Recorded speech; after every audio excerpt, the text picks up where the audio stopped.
Caffeine हम देखते हैं कि वो चाय, कॉफी, सॉफ्ट ड्रिंक्स इन सारे जगहों पर प्राप्त होता है और इनके हम काफी शौकीन रहते हैं।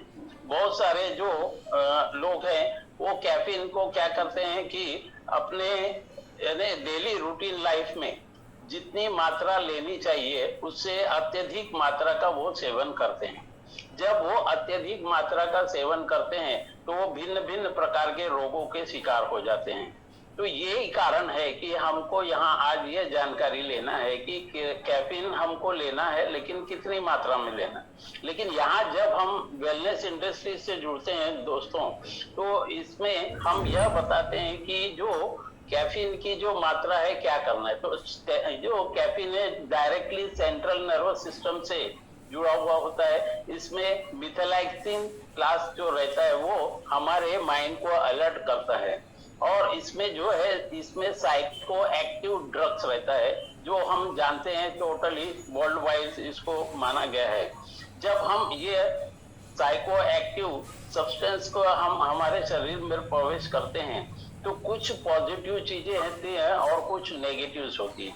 अब नेगेटिव्स हर चीज में कब होती है? जब वो हमारे शरीर में जरूरत से ज्यादा हो जाए तब वो एक्सेसिव होती है। तो दोस्तों ये कैफीन जनरली कहाँ सर नेक्स्ट स्लाइड।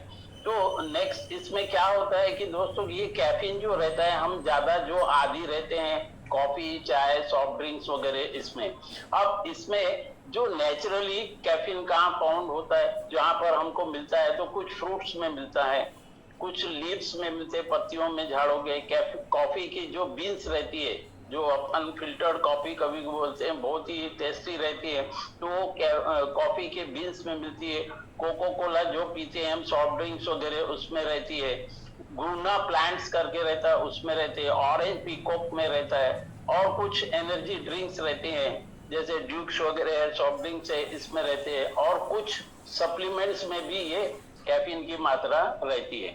अब ये कैफीन की मात्रा इन सारे चीजों में तो रहती है लेकिन इसके कुछ बेनिफिट्स हम यहाँ पर देख सकते हैं क्योंकि अगर ये प्रॉपर मात्रा में अगर हम ले तो हमारे शरीर में काफी हमको बेनिफिट्स होता है। कैसे बेनिफिट्स होता है? जैसे अभी सारे लोग अभी हमारे दुबई के दोस्त साहब ने कहा कि वेट लॉस प्रोग्राम में है तो उनको हमारे आदरणीय श्री भास्कर सर ने जरूर एडवाइस किया होगा कि उनको दिन में कितने बार हमारा फ्रेश एनर्जी ड्रिंक लेना है क्योंकि ये वेट लॉस के प्रोसेस में भी बहुत ही उपयोगी होता है। उसी प्रकार से हमारा मेंटल अलर्टनेस जो है, एक्टिवनेस उसमें रहता है। स्पोर्ट्स के जो परफॉर्मेंस रहते हैं, एथलेटिक्स है, बाकी दूसरे भी स्पोर्ट्स हैं, उसमें इसका काफी इंपॉर्टेंट रोल होता है। हमारे ब्रेन फंक्शन यानी हमको डलनेस से एक्टिवनेस लाने में इसको बहुत ही उपयोग होता है, बहुत ही बेनिफिट है। अल्जाइमर्स और पार्किंसंस जो डिसीजेस होती है उससे ओवरकम करने के लिए भी हमको ये कैफीन मदद करता है। मेमोरी को शार्प करने में, मेमोरी अलर्टनेस रखने में, लीवर और कोलन हेल्थ के लिए भी ये काफी इंपॉर्टेंट है। हमारे आई लिड्स जो रहती है, आई लिड्स बहुत ही सूक्ष्म है, यहाँ पे स्किन की मात्रा बहुत कम होती है। आई लिड्स को भी अच्छा इम्प्रूव करने के काम में यह आता है। हमारे जो कैटरेक्ट के जो प्रॉब्लम्स आते हैं, कुछ लोगों को देखिए आप कैटरेक्ट जरूर आता है at the age of 50 plus and 45 plus में आता है, लेकिन आज हम देखते हैं कि कुछ प्रॉब्लम्स हमारे को यंग एज में भी आना शुरू होते हैं तो उससे भी हमको ये प्रोटेक्ट करता है। और उसी प्रकार से बहुत ही ज्यादा इम्पोर्टेंट ये है कि जो स्किन कैंसर के प्रॉब्लम्स होते हैं उसको नहीं आने के लिए भी उससे भी हमको ये काफी प्रोटेक्ट करता है।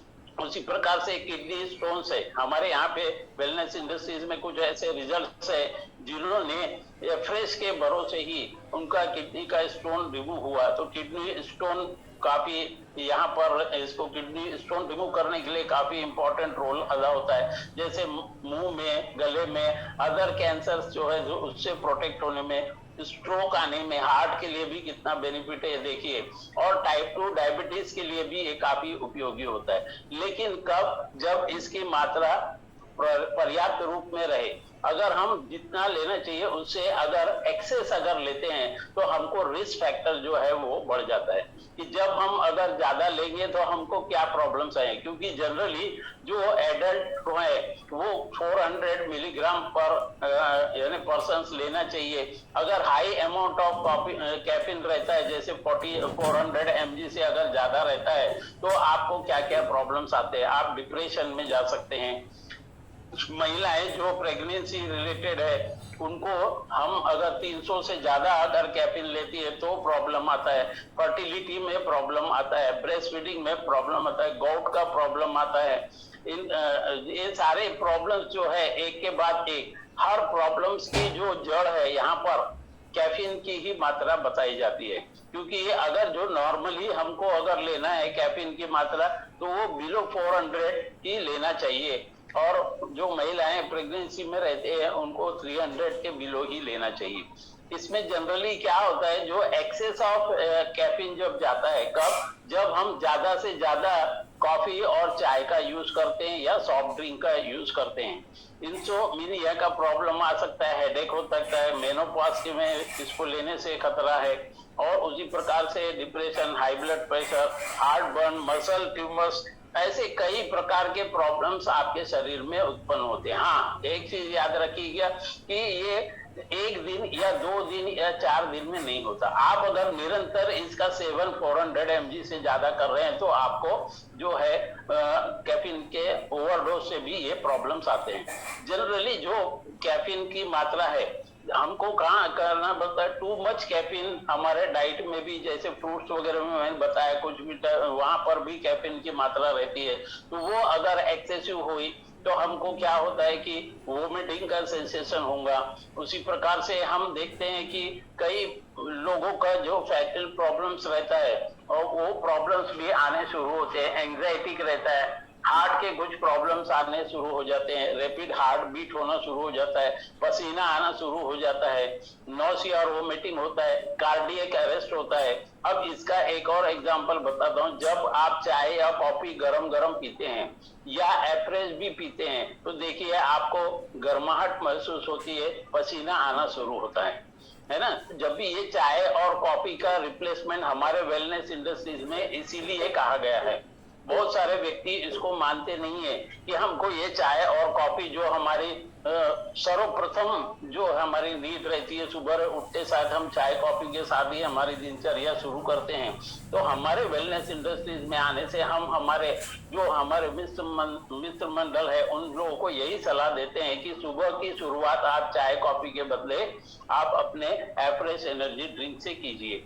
तो यहाँ पर जब भी हम अच्छी शुरुआत करते हैं अच्छी चीजों के साथ तो हमारा लाइफ का सर्वाइवमेंट भी आगे बढ़ जाता है और हम जो है ड्रग फ्री लाइफ जीने के लिए हम प्रेरित हो सकते हैं या हो जाते हैं।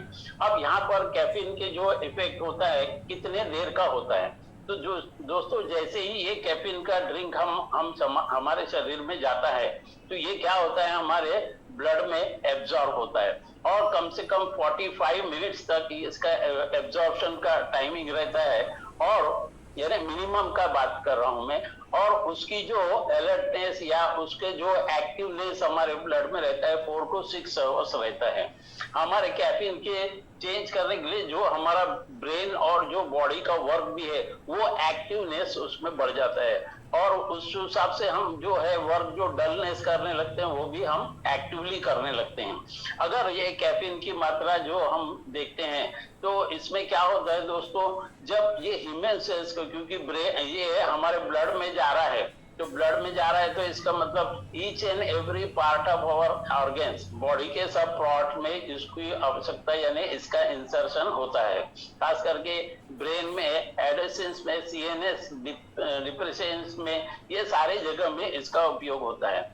जब भी हम इस प्रकार की चीजों को देखते हैं दोस्तों तो कैफीन की मात्रा जब हम एक्सेस हो रहा है तो हमको समझ में आ जाता है। क्यों, कैसे समझ में आता है, स्वेट आना, वोमिटिंग्स होना, नौसिया होना और उस प्रकार से कैसा घबराहट होना, ये सारे जो सिम्टम्स है हमको एक के बाद एक दिखने में आते हैं। तो ये कैफीन जो है ये क्या करता है, जो बाकी चीजों को क्या करता है कि ब्लॉक कर देता है, क्योंकि ये ब्लड में मिला हुआ है। और ब्लड में मिलने के बाद में क्या है, टोटल शरीर के पूरे पार्ट में, पूरे ऑर्गन्स में इसका मूवमेंट हो रहा है। तो इस मूवमेंट के कारण क्या होता है दोस्तों, कि जब भी हमारा एक्टिवनेस बढ़ता है तो कहीं ना कहीं पे हमको ये प्रॉब्लम दिखाई देता है कि क्या चीज हमारा एक्टिव है और क्या चीज ओवर एक्टिव है। जब ओवर एक्टिव अगर हम देखते हैं तो डेफिनेटली समझ लेना चाहिए कि हमारा कैफीन की मात्रा हमारे शरीर में पर्याप्त मात्रा से ज्यादा हो चुकी है। तो ये प्रॉब्लम्स हमको दिखने में आते हैं। अब ये प्रॉब्लम्स को हमको ओवरकम करना है, तो कोई भी चीज देखिए, जैसे हम मैक्सिमम से हमको लिमिट से थोड़ा सा कम में ही लेना चाहिए। जैसे जो आरडी है, रिकमेंडेड डेली अलाउंस में जो कहा गया है कि इसकी जो मात्रा रहती है दोस्तों, वो 400 के ऊपर नहीं होना चाहिए। 400 जो मिलीग्राम है वो मैक्सिमम हो गई है। अब ये 400 मिलीग्राम के ऊपर अगर हम पर डे की बात कर रहा हूं, अगर ज्यादा रहा तो ये प्रॉब्लम आता है। जनरली जो प्रेग्नेंट वुमेन्स रहते हैं वो हमको 325 मिलीग्राम पर डे ही कंज्यूम करना चाहिए, उसके ऊपर एक्सेस नहीं करना चाहिए। और हम यहाँ पर देखते हैं कि जो 750 से 1000 मिलीग्राम पर डे अगर जो कंज्यूम करता है तो क्या होता है कि उसका जो है कुछ हमारे जो ऑर्गेन्स है उसको किल करने में ये सक्रिय होते हैं। जो बच्चे हैं 13 साल के कम, उनकी एज लिमिट होती है, उनको 38 मिलीग्राम कैफीन की ही आवश्यकता होती है। तो 38 हमको नहीं देना है, 30-35 के अंदर ही हमको उसको देना है। किसको? जो चिल्ड्रंस जो 13 ईयर्स के बिलो है, यानी 13 साल के बिलो में है। अब हमको इसके प्रिकॉशंस क्या है, हमको प्रिकॉशंस क्या करना चाहिए दोस्तों? Next sir. तो हमको यहाँ देखना है कि ये हमारे को एक्सेस हो रहा है तो डेफिनेटली ये प्रॉब्लम हमारे शरीर में कर सकता है। तो यहाँ पर जो प्योर कैफीन है ये बहुत ही डेंजरस होता है। प्योर कैफीन यानी कैफीन कहाँ से मिलता है मैंने आपको बताया, तो वो बहुत ही डेंजरस होता है, यानी इतना ज्यादा कि वो हमको हमारी जिंदगी भी ले सकता है। इसलिए हमको प्योर कैफीन लेने के लिए हमको अवॉइड करना चाहिए। जैसे कि हम देखते हैं जो ड्रग एडिक्ट पर्सन रहते हैं वो कैफीन की मात्रा एक्सेसिव लेने से क्या होता है कि वो हमको डेथ के तरफ जाने के ऊपर तैयार हो जाते हैं। 1 टी स्पूनफुल में जो रहता है, हम चाहे एक अगर हम स्पून अगर ये कैफीन प्योर कैफीन लेते हैं तो वो 27 टेबल स्पून कॉफी पाउडर के बराबर होता है। 1 चम्मच अगर आपने प्योर कैफीन लिया तो वो हमारे जो 27 चम्मच के बराबर कैफीन पाउडर के बराबर होता है। तो कैफीन में क्या, इसमें क्या कंटेंट रहता है दोस्तों? ये टाइप ऑफ कॉफी की जो बीन्स रहती है, बीजे रहते हैं कॉफी के ओरिजिनल, उसमें रहता है, रोस्ट स्टाइल में रहता है। और इसमें क्या होता है, कॉफी जो प्रिपेयर करते हैं, जो हम कॉफी पीते हैं, उसमें इसकी मात्रा यहाँ पर मिली होती है।